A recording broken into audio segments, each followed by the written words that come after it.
প্রিয় শিক্ষার্থী, আসসালামু আলাইকুম। তোমরা কেমন আছো? আশা করি তোমরা সবাই ভালো আছো। আমি মোহাম্মদ আতিউর রহমান, সহকারী শিক্ষক, cantonment public school and college, Saidpur, Nilphamari. আমি রসায়ন বিষয়ে আলোচনা করব। আজকে যে অধ্যায় আলোচনা করব সেটা হচ্ছে সপ্তম অধ্যায়, রাসায়নিক বিক্রিয়া। এই রাসায়নিক বিক্রিয়া আমি দহন বিক্রিয়া আলোচনা করব। রাসায়নিক বিক্রিয়া আজকে যে টপিকসটা হবে সেটা হচ্ছে দহন বিক্রিয়া, এর সাথে প্রশমন বিক্রিয়া আলোচনা করব। তা প্রথমে আমরা দহন বিক্রিয়া জানব। দহন অর্থাৎ পোড়ানো। কোনো রাসায়নিক পদার্থকে বাতাসের অক্সিজেনে পুড়িয়ে তার উপাদান মৌলের অক্সাইডে পরিণত করাকেই দহন বিক্রিয়া বলে। আবার বলি, কোনো রাসায়নিক পদার্থকে বাতাসের অক্সিজেনে পুড়িয়ে তার উপাদান মৌলের অক্সাইডে পরিণত করাকে দহন বিক্রিয়া বলে। তাইলে আমরা একটা বিক্রিয়া দেখি, যেমন মিথেন একটা যৌগ।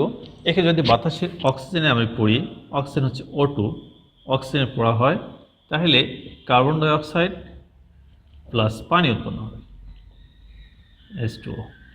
সমতা করলে এখানে আমি একে 2 দিলাম, এখানে 2। তাহলে এখানে উপাদান মৌল, অর্থাৎ এখানে মিথেনকে আমি বাতাসে অক্সিজেন পড়াচ্ছি। তাহলে মিথেনে উপাদান কী আছে? একটা কার্বন আছে আর হাইড্রোজেন আছে। যখন এই মিথেনকে অক্সিজেনে পোড়ানো হচ্ছে তখন এর উপাদান মৌল কার্বনের অক্সাইড, কার্বন ডাইঅক্সাইড এবং হাইড্রোজেন অক্সাইড, পানি উৎপন্ন হচ্ছে। তাহলে এটা অবশ্যই কি দহন বিক্রিয়া। দহন বিক্রিয়া। তাহলে এখানে অক্সাইড উৎপন্ন হচ্ছে, কার্বন ডাইঅক্সাইড এবং পানি হচ্ছে হাইড্রোজেনের অক্সাইড।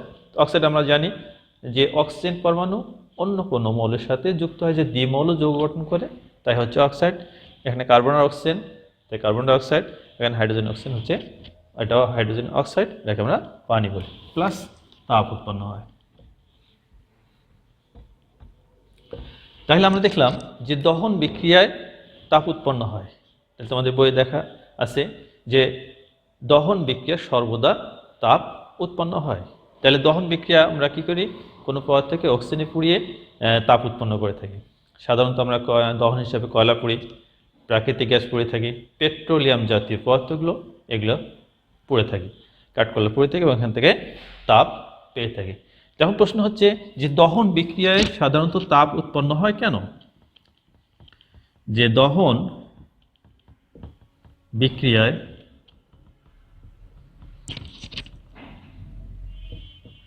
সাধারণত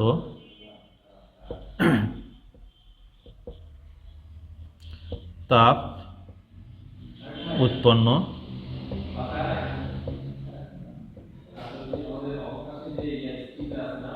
তাহলে দহন বিক্রিয়ায় সাধারণত কি হয়? তাপ উৎপন্ন হয়। তাপ উৎপন্ন হওয়ার কারণটা কি?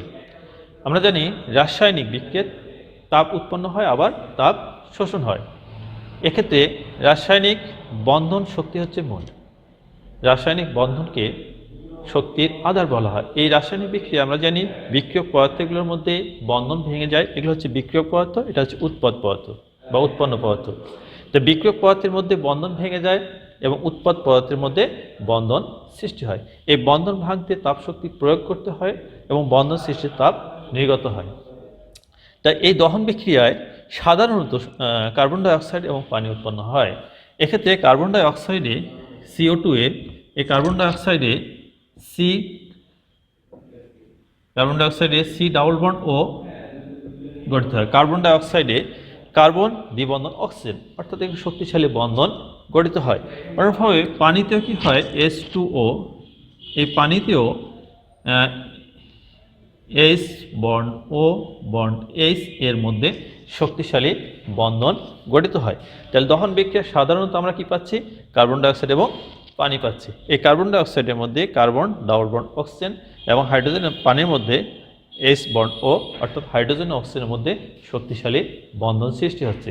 এই শক্তিশালী বন্ধন সৃষ্টির কারণে এই দহন বিক্রিয়া সাধারণত তাপ উৎপন্ন হয়। তাহলে শিক্ষার্থীরা আমরা সহজে বলতে পারি যে দহন বিক্রিয়ায় তাপ উৎপন্ন হয় কেন? তাহলে আমরা কি বুঝলাম? যে দহন বিক্রিয়ায় কোনো পদার্থকে অক্সিজেনে পুড়িয়ে কার্বন ডাইঅক্সাইড, পানি এবং তাপ উৎপন্ন হয়।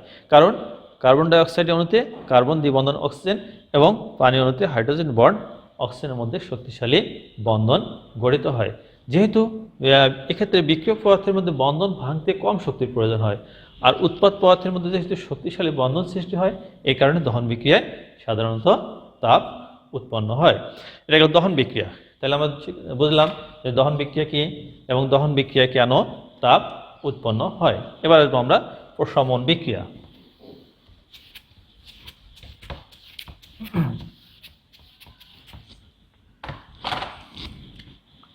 প্রশমন বিক্রিয়া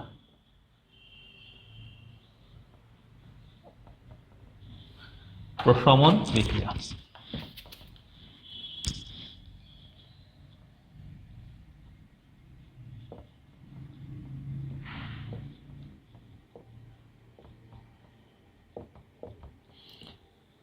প্রশমন বিক্রিয়া আমরা জানি অ্যাসিড এবং ক্ষারের বিক্রিয়ায় লবণ ও পানি উৎপন্ন হয়, তাকে প্রশমন বিক্রিয়া বলে।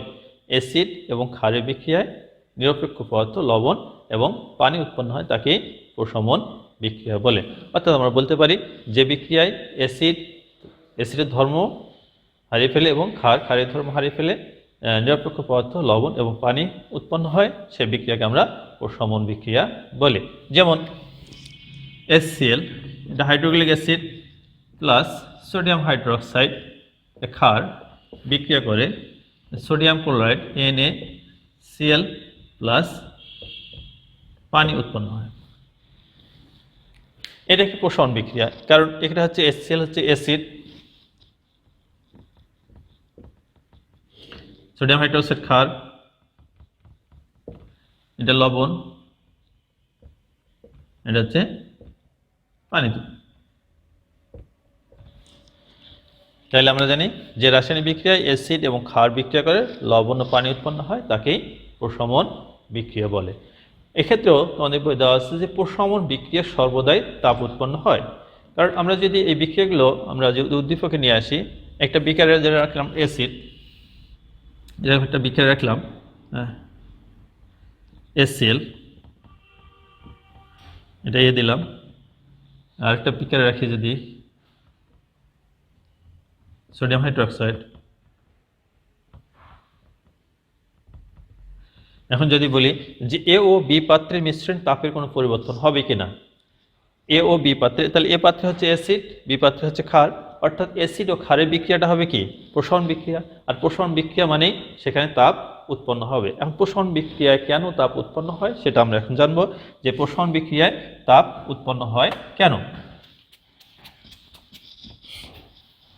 তাহলে প্রশমন বিক্রিয়ায় তাপ উৎপন্ন হয় কেন, তাহলে দেখো প্রশমন বিক্রিয়ায় অ্যাসিড এবং ক্ষার এরা জলীয় দ্রবণে থাকে, জলীয় দ্রবণে অ্যাকুয়াস সলিউশন, এরা জলীয় দ্রবণে থাকে, অ্যাসিডটাও জলীয় দ্রবণে থাকে, ক্ষারও জলীয় দ্রবণে থাকে। এক্ষেত্রে উৎপন্ন লবণ যে এটাও জলীয় দ্রবণে থাকে, শুধুমাত্র পানি তরল অবস্থায় থাকে।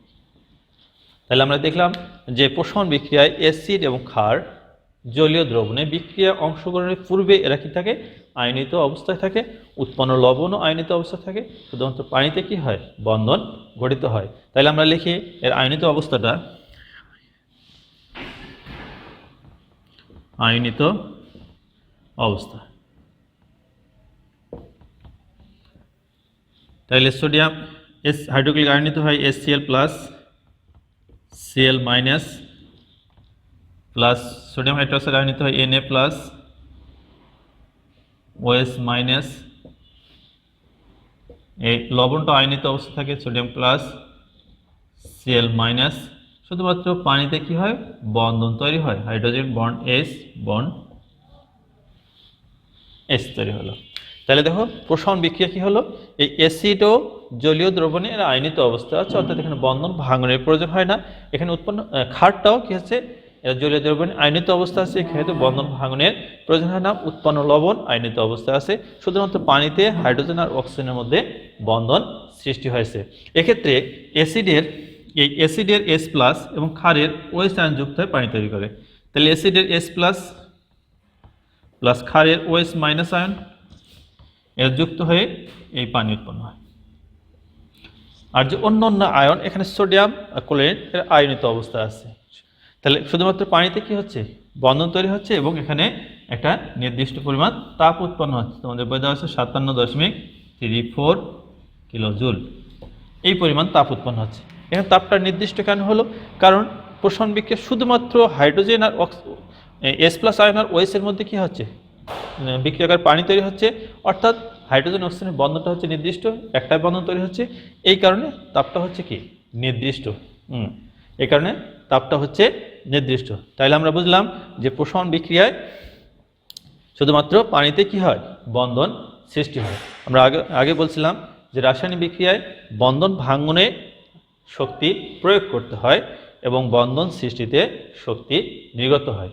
যেহেতু প্রশমন বিক্রিয়ায় বিক্রিয়ক পদার্থের মধ্যে বন্ধন ভাঙনের প্রয়োজন হয় না, শুধুমাত্র উৎপাদ পদার্থ পানিতেই বন্ধন সৃষ্টি হয়, এ কারণে প্রশমন বিক্রিয়ায় সর্বদাই তাপ উৎপন্ন হয় এবং এই তাপের মানটা নির্দিষ্ট বা স্থির।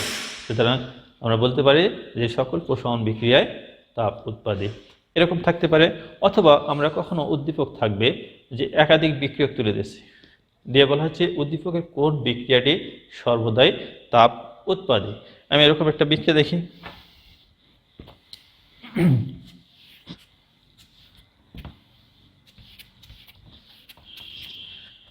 যেমন আমি যদি এরকম দিই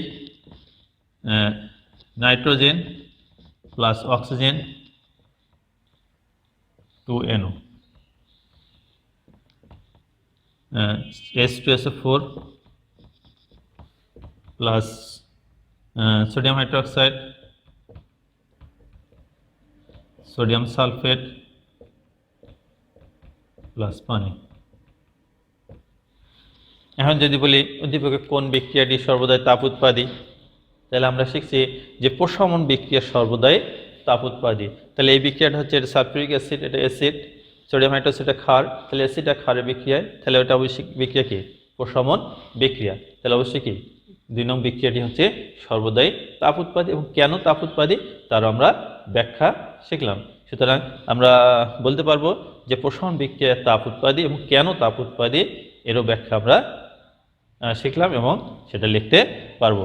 তো শিক্ষার্থীরা এরকম যদি আমাদের থাকে যে একাধিক বিক্রিয়া তুলে দেওয়া আছে, দিয়ে আমাকে বলা হচ্ছে যে উদ্দীপকের কোন বিক্রিয়াটি সর্বদাই তাপ উৎপন্ন হয়, হ্যাঁ, অথবা আমরা দুইটা বিক্রিয়া পাত্র দেওয়া হচ্ছে, একটা অ্যাসিডিক পাত্র একটা ক্ষারের পাত্র, যে এদের মিশ্রণে তাপে কোনো পরিবর্তন হবে কিনা, সেক্ষেত্রে আমরা নিঃসন্দেহে বলতে পারবো যে এটা প্রশমন বিক্রিয়া, আর প্রশমন বিক্রিয়া সর্বদাই তাপ উৎপাদী। তা শিক্ষার্থীরা আমরা শিখলাম যে দহন বিক্রিয়া কি, দহন বিক্রিয়া তাপ উৎপন্ন হয় কেন, প্রশমন বিক্রিয়া কি, প্রশমন বিক্রিয়া তাপ উৎপন্ন হয় কেন, এর ব্যাখ্যা আশা করি বুঝতে পারছি। ঠিক আছে, ধন্যবাদ সবাইকে। ওকে, আসসালামু আলাইকুম।